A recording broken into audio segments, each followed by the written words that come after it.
Sometimes Windows will claim you don't have an application that can open a file, even if one is already installed. So if you're having the same error, get these error fixes with our guide. First up, ensure you have an application installed that can open up such files. Just navigate to the file that is displaying this error when you open it. Right-click down the file, select Properties, then navigate to General tab. Look for the file format next to Type of File, then use the appropriate application.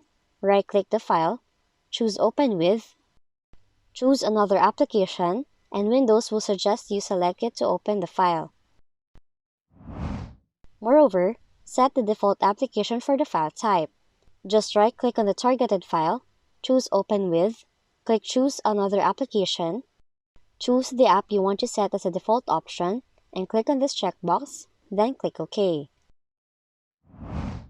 Now if the error still shows, update the problematic application by opening Apps and Features, go to the problematic app, select More Options, choose Advanced Options, scroll down, and select Repair or Reset the application.